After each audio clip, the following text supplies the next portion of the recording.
Whew. Hi, I'm really getting jazzed up for this because I need to get my head straight, my body awake for this because I'm about to talk about politics, which is crazy because it's known to be divisive. And I'm a counselor and I'm supposed to bring people together. I'm definitely not supposed to do something in one of my videos that might make you hate me. But the way I'm going to talking about politics is starting with the fact that we screw it up. We constantly screw it up. We're doing it wrong. And that was A. B is we have to be able to talk about politics with each other. It's just that the most important conversations human beings can have together, they don't have. We always avoid the most important conversations. That's what's going on in marriage. And that's the first thing I'm going to start with. Republican, Democrat, conservative, liberal, left, right. Think of it as spouse and spouse or family member and family member because that's exactly the same thing that's going on when people argue. Look up John Gottman about why people argue and why it turns into a bad thing. Now, there's two definitions of argument. One of them is to set up a series of logical statements based on sound propositions or agreed upon propositions that lead to an inevitable conclusion or a conclusion. And that way, both people will just agree because the logic's there. That's your problem with all your arguments, and my problem too, by the way. I'm trying to be over the top about this. Um, that's not what does it. People don't get we human beings don't get convinced by truth, facts, and logic. Let's just not even ask me why, because there's only so much time in a particular video that you'll be able to stand watching me. Probably it's like 4 or 5 hours and you'll probably be craving more, but there's still a limit. So the other definition of argument is when you're fighting with words, which is really probably the more common use of the word. Cut myself shaving. About 12 this afternoon, I cut myself shaving. So this is vitally important to me, and I am confident that we can talk to each other, whoever we are. I was going to open this with like, "Hello, my human siblings," because there's really not the level of difference between us than we think we have. We are identical, basically, us human beings.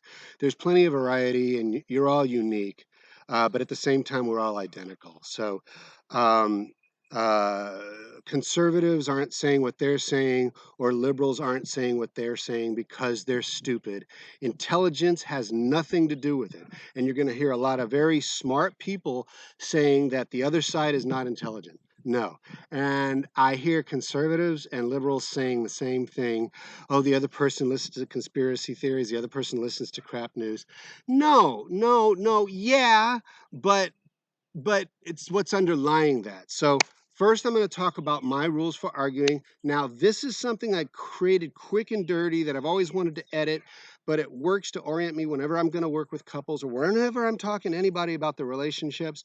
I use it for parents and kids because I believe parents and kids need to talk to themselves respectfully, and I'm not going to use the word humility, but something along those lines. Let me give you the rules before I start riffing too much. I call this empathic dialogue for conflict management, but I want you to consider reading books like Getting to Yes or anything by, I think it's Yuri and Fry. I forget their names, Yuri and another guy. I'll put links to anything that I actually don't want to get in trouble for using. So basically, I'm going to tell you to go to the Nonviolent Communication website. But this is called iLanguage. It's called um, principled negotiation. It's called putting your needs first. It's called a whole ton of things. I learned various ways of naming this, but I call it empathic dialogue for conflict manage. I put a lot of things together when I made this little paper together. I pulled it up on my little computer. It's a little Word doc I got. I might put a link to it too. The rules, some fundamental precepts of empathic dialogue for conflict management. We make observations, not accusations, and we deal with only one observation per conversation. Sounds easy? Isn't. We identify feelings, and what I mean by that is emotion words, and that's where I want you to go to Nonviolent Communication website, or I should put a link to my copy of it below. But I want to give um, credit where credit is due, especially when it's a specific formulation.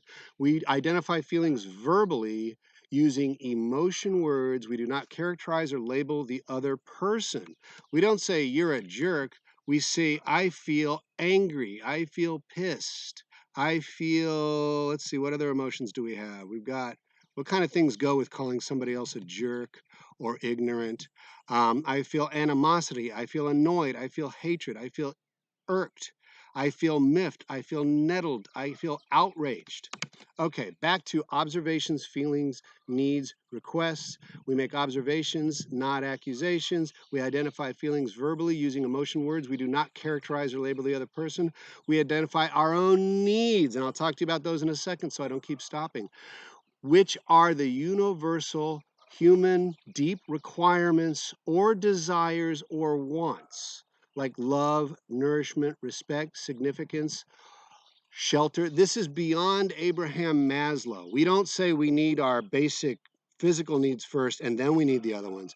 No, basically, it's anytime somebody uses a word and you kind of can understand that you probably need that every once in a while too. Like, yeah, safety, security, but you also want to know and need to be known and to know others.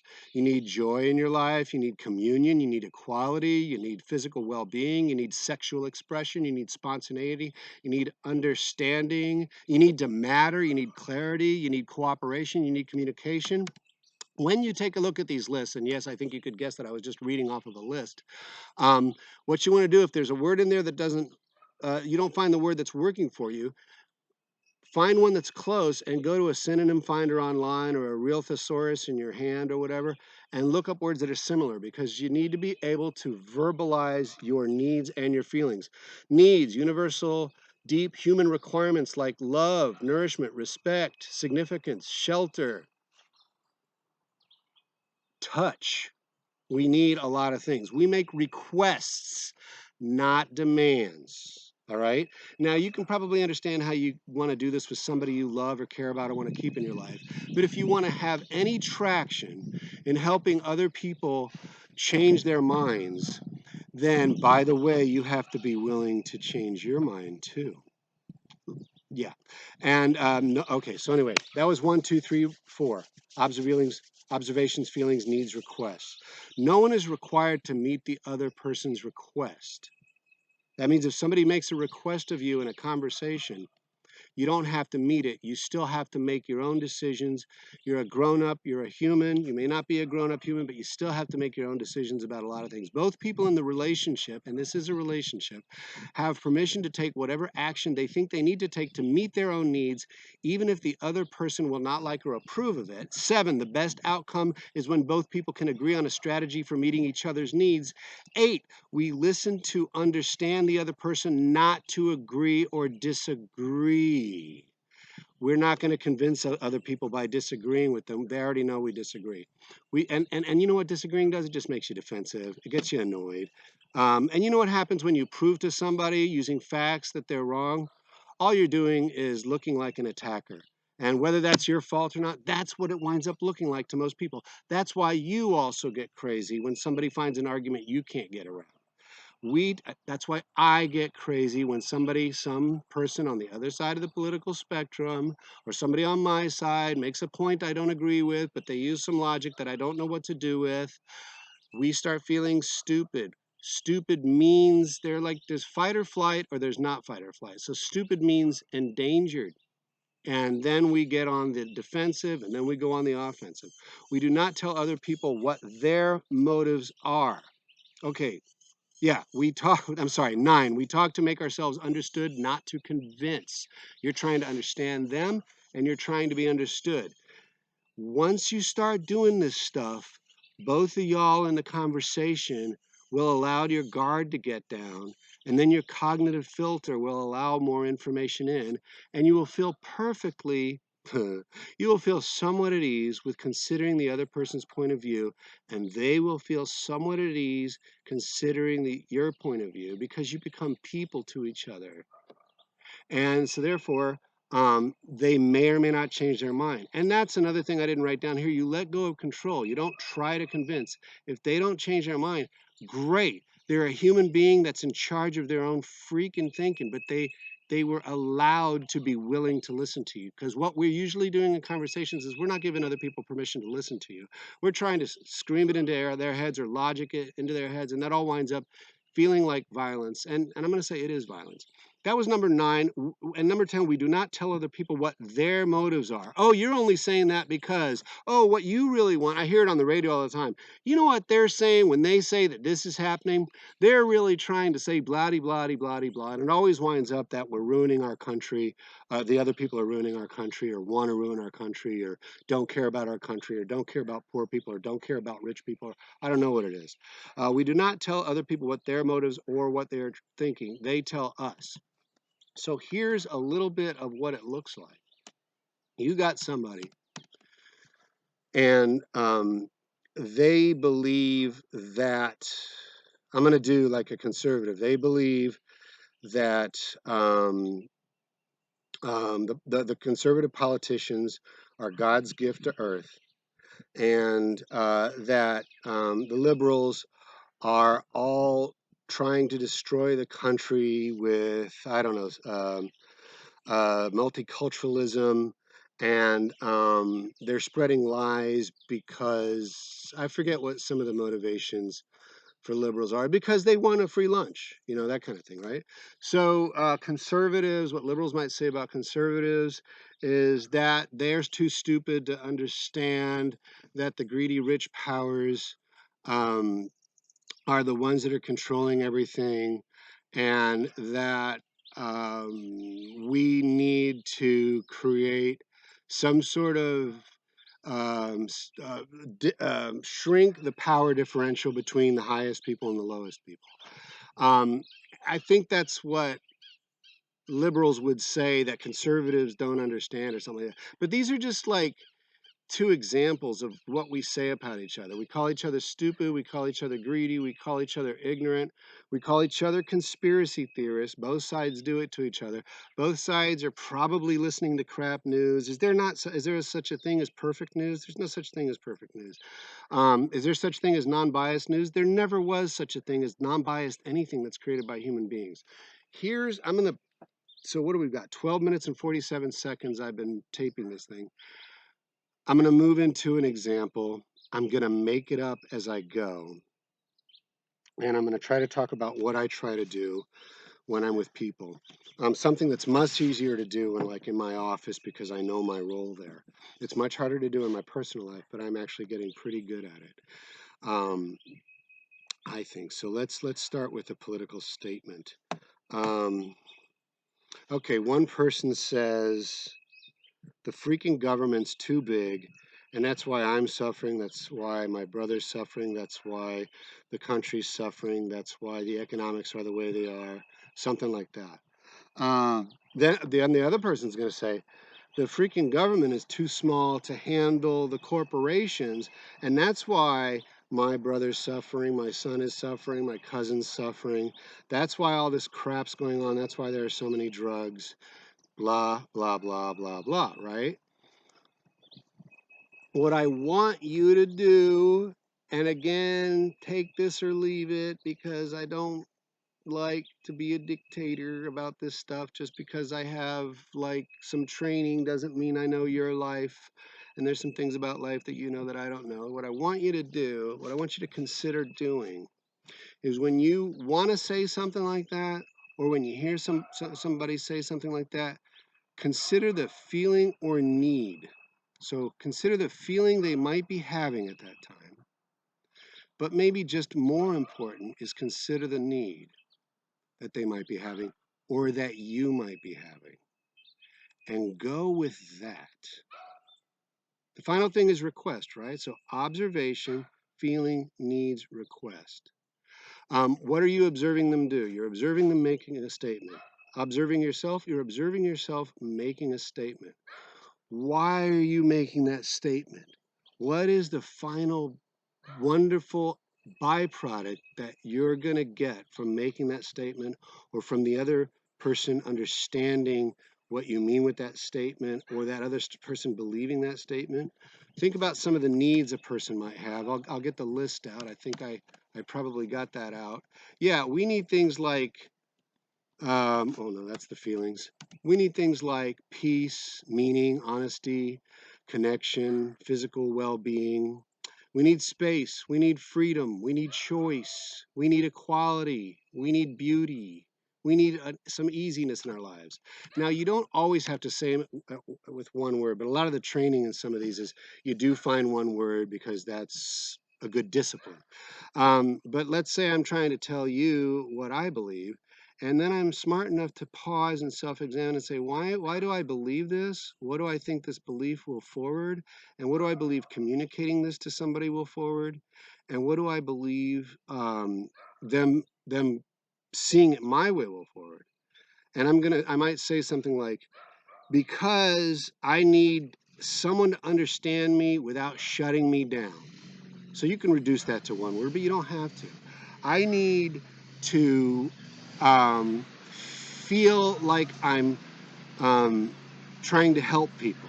We do need to feel like we're trying to help people. We need power in our world. Because I need power, because I need recognition, because I need respect, because I need to communicate with somebody, because I need to connect with somebody. I need agreement sometimes. So you might be just trying to find agreement. I hope that the guy mowing his lawn, it's a friend of mine, his dog plays with my dog. He's over there mowing his lawn. I hope that doesn't get in the way of this thing. So we have a need behind there. So you might want to lead with that, or at least follow with that pretty soon. And again, if you can try to empathically guess and admit that you're just guessing, but you're interested in what they're needing, what their outcome is, you can ask it. And you don't ask it like you're trying to teach. Do not do Socratic questioning where you're asking people questions and you know that if you ask them the right questions, they'll ultimately come to the conclusion you have come to. No, everybody sees through that motive. They hate being asked questions like that. The question you might ask is like, I think you're wanting to come to some kind of agreement here, aren't you? And if they go, yeah, their barrier is going to go down just a little bit because somebody just finally freaking heard them. The same with emotions. So, like the other person says something like, or you're thinking of saying something like, um, I think we should execute all of the leaders in the government. Outrageous statement. Some people would disagree that that's outrageous, but I think most people, and I think that's an outrageous statement. So, what's going on behind that, right? There's a need, right? Definite emotions, you can probably spot them right now. Fed up is one, feeling powerless is one, right? So let's start with the feelings. Feeling rage, anger, hatred, these are all emotions. You can have these without executing people. You can have these emotions without saying somebody should be executed. However, you need to know that that's what the other person needs to know. And when you hear somebody express their emotions, you need to be able to go, that emotion is just an emotion. It's just an emotion. It's powerful. It could be painful. It could be a very beautiful, pleasant emotion. Whatever emotion one of you is feeling, they matter. You hear it. It's not irrelevant at all to what's going on. So those people who say you got to take all emotion out of conversations and arguments and debates, it's impossible. Go watch train debaters. They do pretty crappy, I think. So when you get to say, I'm feeling immense hatred. When you say that blankety blankety blank, I feel immense hatred. Or when somebody says to you, I need to execute all the world leaders, or we need to execute all the Democrats, or we need to execute all the Republicans, or move them onto their own island or whatever, you can ask, do you feel immense hatred? Or are you feeling like some sense of powerlessness or frustration or upset? And they can correct you, but at least now they're where their feeling is. Now you might be saying this is crazy, but it's not. Watch this video like one time every month for the next 10 months, and I think you'll start to see where you can apply this in many places. And also, you say, okay, you might paraphrase their emotion. If they say, I'm pissed, you might say, so you're feeling a lot of anger. You will not believe how many times a person has just, I thought I was just stating the obvious. And they would say, well, duh, I'm angry. And actually, once or twice that's happened. But usually I see, yeah, they say something like, yeah, man, finally, yeah, I'm angry. What's wrong with being angry? And the answer is nothing. And what's wrong with feeling hatred? Nothing. There's action of hatred, and there are problems with hatred in a certain way. So, anyway, you let them do that. And then the need behind, I think, all blah, blah, blahs should be executed, because this is how extreme it gets. Um, the need behind that, I don't know what it is, but I can make some guesses. Let me look at my list here. Now, sometimes I don't need the list, but it's my day off, so um, I need peace. I need safety. I need power. I need authenticity. I need acceptance.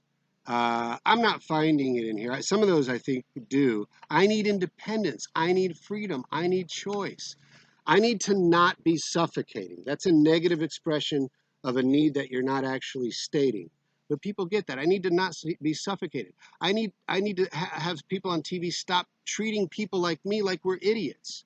So that means I need respect, you know? I need acknowledgement.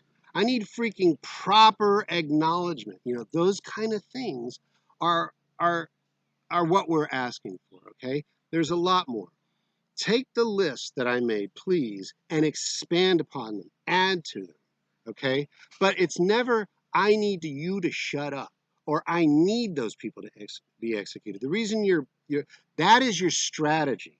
So we have needs, and then we come up with strategies. And this is where the book Getting to Yes and the book Nonviolent Communication will sort of illuminate what I'm trying to talk about.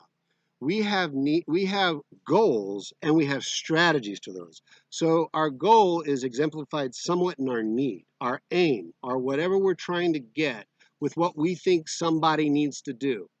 And then you so that actually, that's why you start by taking the statement they made and go through needs and and feelings, right?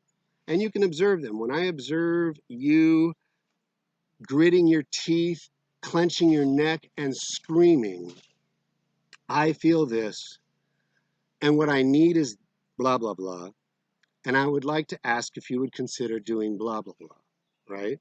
And what a request can be anything from something very concrete, like I would like to request that you read this book by Rush Limbaugh, or you read this book by Al Franken, you know, that kind of thing. That's a request. Again, they can say, yeah, maybe I'll do that, maybe I won't, but I'll consider it, you know. And that is actually the beginning of a potential negotiation. They could say, well, I don't really feel like reading anything by Rush Limbaugh, or I don't really feel like reading anything by Ralph Franken, or I don't really feel like reading anything new right now because I'm kind of busy. But I will hear you out on what the point they think is making. So you can negotiate after the request, or you can absolutely refuse somebody's request and they can refuse yours.